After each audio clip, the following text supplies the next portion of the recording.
Hola, bienvenidos a su segunda clase de la materia de matemáticas. En la sesión anterior abordamos sistemas numéricos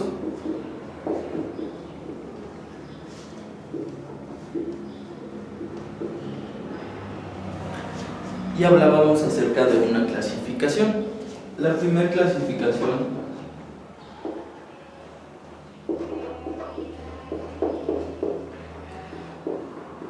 contemplaba a los números naturales. La segunda clasificación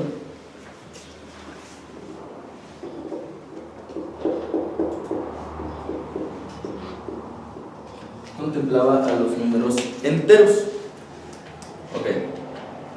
Posterior a ello, quedamos pendientes por abordar la clasificación de los números racionales. Los números racionales, al igual que los anteriores, son un conjunto. A este conjunto lo vamos a representar por la letra Q. ¿Qué números van a estar comprendidos en este conjunto? Pues bien,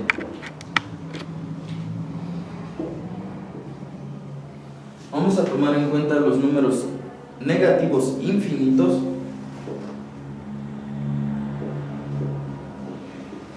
pasando por todos los números negativos, pero aquí hay una particularidad. Aquí vamos a tomar en cuenta a los números que no son precisamente enteros. Por ejemplo, aquí tendríamos al menos 1.5,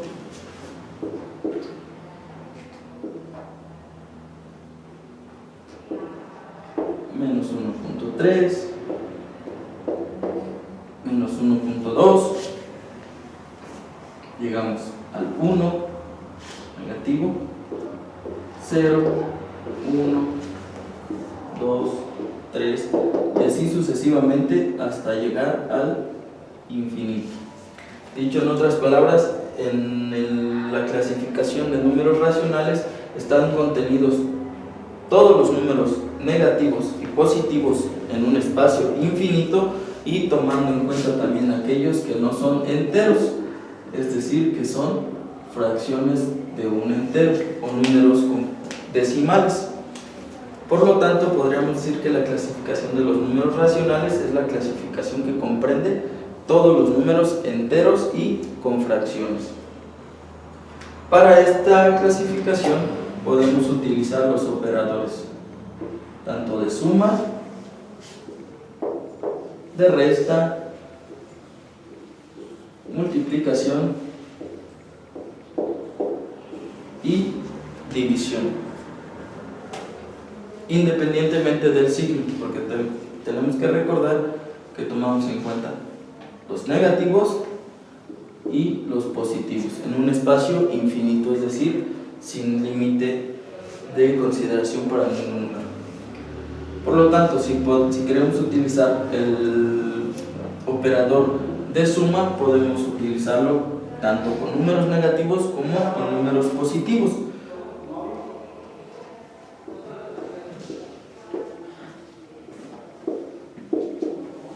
Por ejemplo, en esta suma está contemplado un número positivo y un número negativo. Recordemos que en la sesión anterior hablábamos de un método en el que considerábamos a los negativos como una deuda y a los positivos como, podríamos mencionarlo como un dinero que teníamos, ¿okay? Por lo tanto, podemos tomar 2, que es con lo que yo cuento, y le sumo un menos 1. Si este menos 1 yo lo considero como una deuda, quiere decir que yo tendría 2, pago esa deuda que tengo y me queda 1. Veamos otro ejemplo.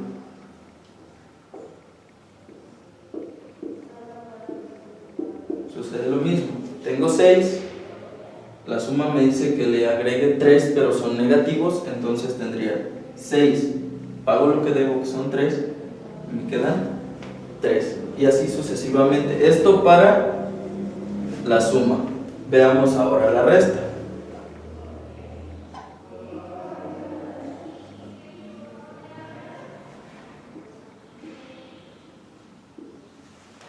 Tenemos una resta en la que está contemplada un número negativo que sería menos 2 y le restamos un número positivo que sería 6. Yo tengo 2, la cantidad de 2 como una deuda, y le voy a restar 6, por lo tanto este 6 también pasa a ser negativo. Entonces tengo menos 2 y agrego otros 6 negativos, tendría 8 negativos. Tanto como para la suma como para la resta, podemos utilizar ese método de asimilar a los negativos como una deuda y a los positivos como un capital efectivo. Esto para que sea más sencillo entender la cuestión de los signos en cuanto a suma y resta.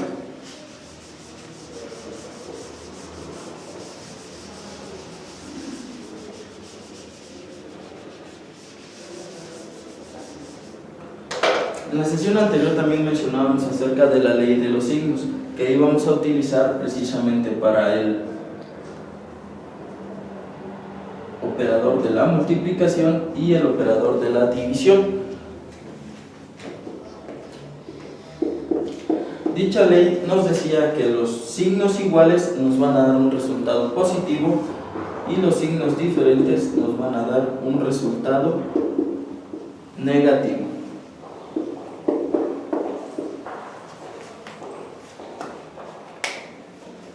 Por ello podemos verificar esta ley de signos mediante una operación. Vamos a utilizar el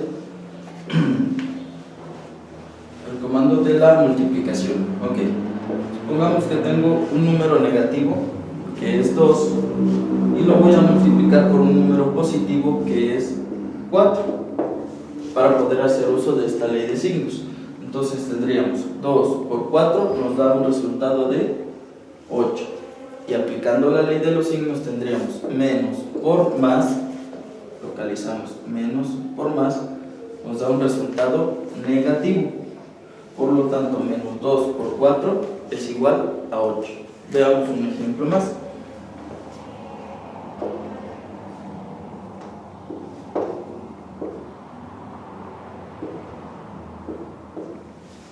Ok, en este ejemplo tenemos el número 6 que multiplica al número 3, pero negativo. 6 por 3 nos da 18. Y aplicamos la ley de los signos. Más por menos, lo ubicamos en nuestra tabla, más por menos nos va a dar un resultado negativo. Sucede lo mismo cuando hablamos de la división. Vamos a ver ahora un ejemplo de división.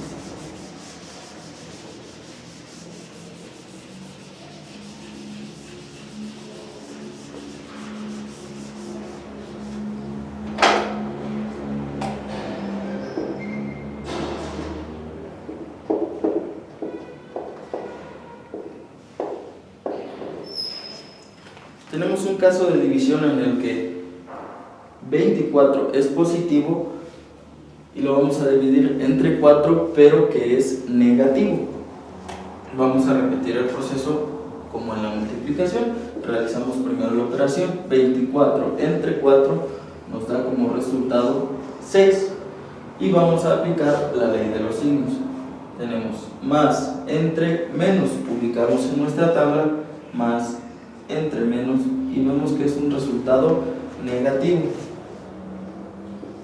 Por lo tanto, 24 entre menos 4 nos da igual a menos 6. Veamos un ejemplo más.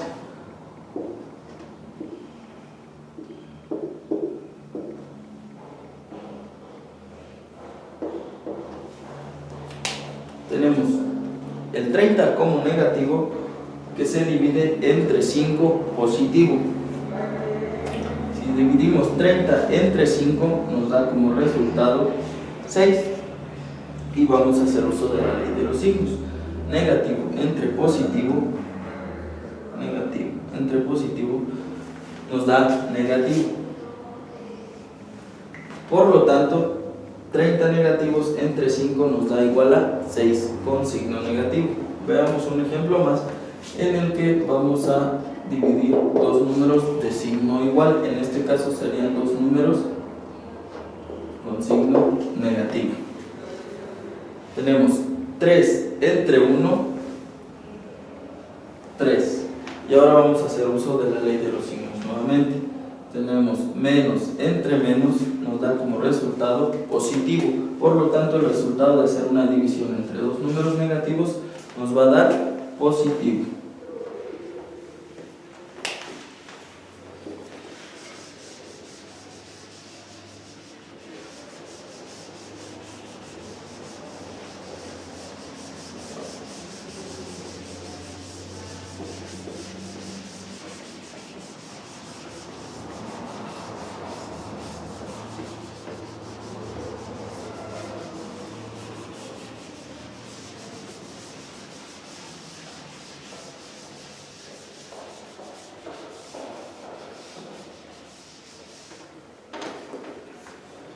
Vamos a continuar con la siguiente clasificación. Esta sería los números irracionales. La clasificación de los números irracionales va a conocerse también como la clasificación de números especiales. ¿Qué se entiende por números especiales? Todos aquellos que no encuentran cabida en las otras clasificaciones por su origen. Un ejemplo muy claro sería el símbolo pi. Este símbolo tiene un valor de 3.1416. ¿Pero qué es el valor pi? Bueno, tenemos una circunferencia cualquiera. Una circunferencia dada por un radio que parte del centro al extremo y por un diámetro que sería de extremo a extremo. Entonces, de ahí parte el origen del número pi. El número pi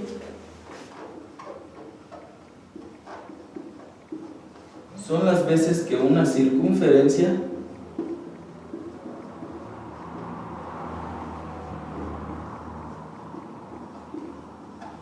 contiene a su diámetro.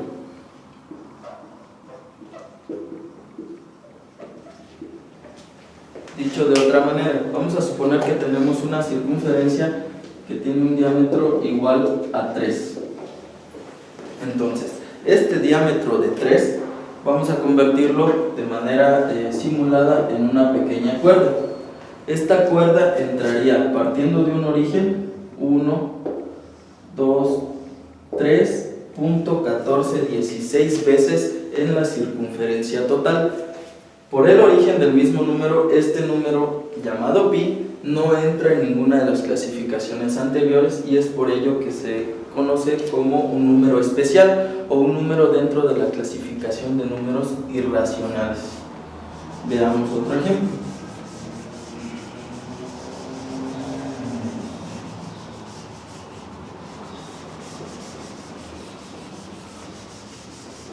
Otro número, por así llamarlo, que también tiene un origen especial, son todos aquellos que están dados por una radical o por una raíz. En este caso, la raíz cuadrada de 4 es igual a 2. Este número es un número irracional porque de nueva cuenta no tiene cabida en ninguna de las otras clasificaciones. Otro número irracional podría ser la letra E, que nos representa un exponencial, que más adelante veremos que es un exponencial, pero la letra en sí es un número especial por su origen.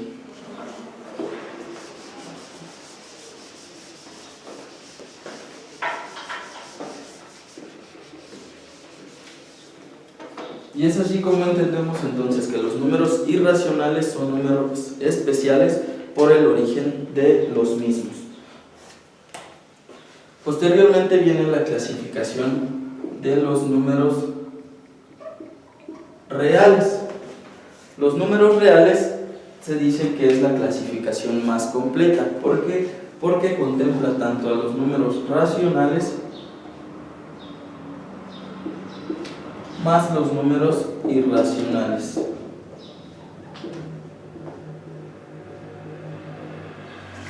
Recordemos que los números racionales vamos del negativo de infinito hasta el positivo de infinito, tomando en cuenta las fracciones.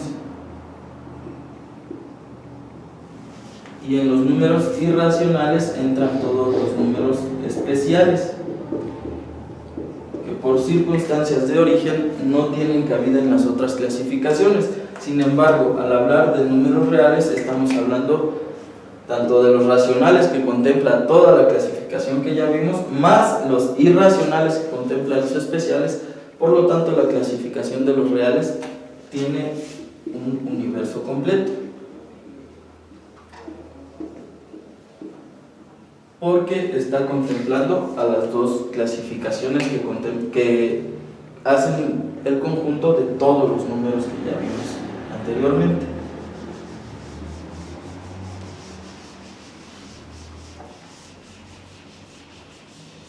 Existe una clasificación más, a pesar de que aparentemente la clasificación de los números reales ya contempla todos los números habidos y por haber. También tenemos otra clasificación que se determinó porque surgieron casos matemáticos especiales que vamos a ver a continuación.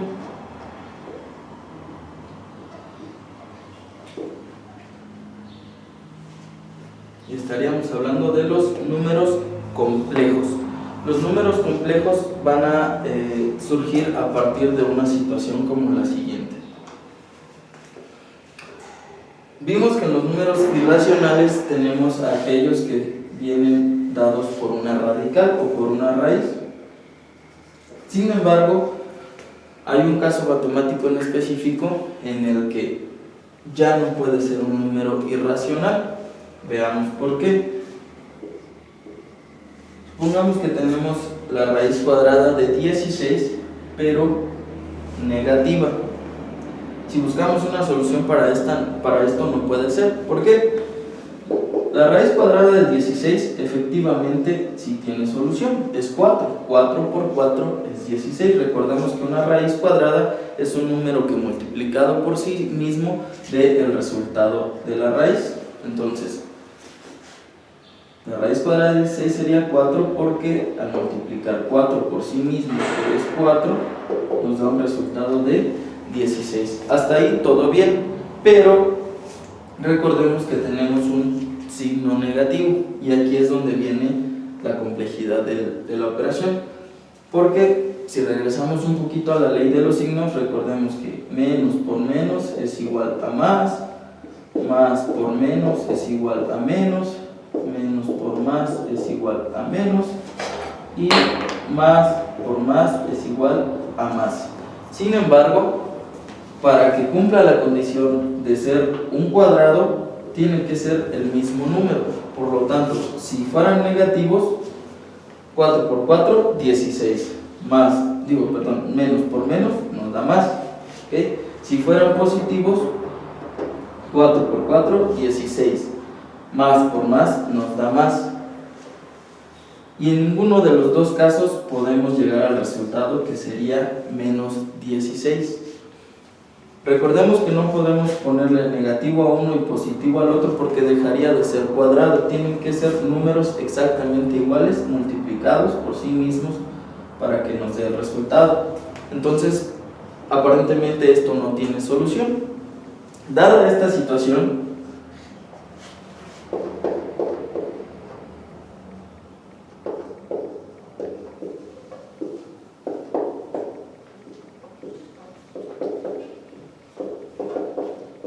surgieron los números imaginarios y se hizo uso del siguiente recurso.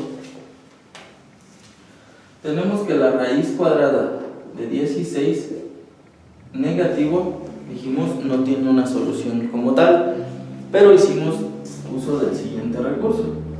Tenemos 4, que sería 4 por 4, 16, y a eso le agregamos la multiplicación por la raíz cuadrada de menos 1, que en realidad esto no tiene fundamento matemático.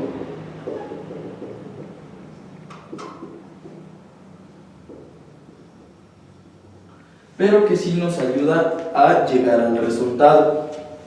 Entonces lo que haríamos sería la raíz cuadrada de 16 es 4 multiplicada por la raíz cuadrada del 1 negativo, y entonces este elemento que está aquí se vuelve un número imaginario, es decir, esto no existe. Sin embargo, se utiliza como un recurso para llegar a una solución de un problema que no tiene solución matemática común como el resto de los problemas. Esta clasificación de números imaginarios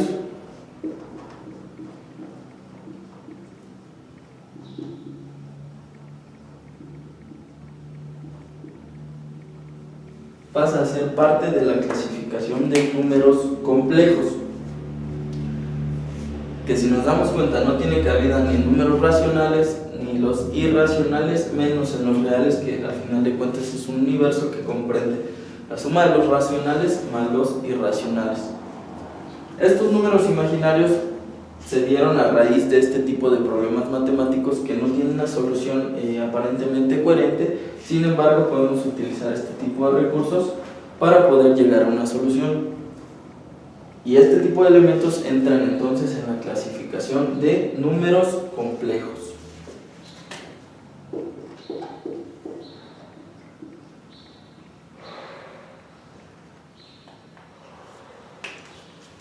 Y así como este ejemplo de la raíz, podemos citar cualquier otro. Por ejemplo,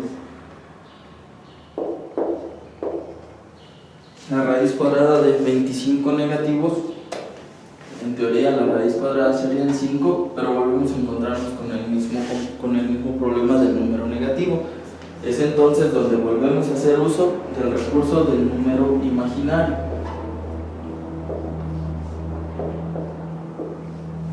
Y aquí ya es donde toma importancia o donde toma relevancia la utilización de ese número imaginario, porque esto en su conjunto nos da como resultado la raíz cuadrada de 25 negativos.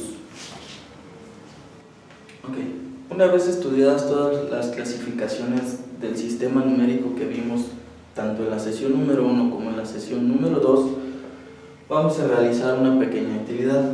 Dicha actividad va a constar en hacer un cuadro comparativo. ¿Qué es un cuadro comparativo? Bueno, es una gráfica o una tabla donde vamos a realizar la clasificación o la segmentación de cierta información. Para esto ustedes tendrán que abundar un poquito la investigación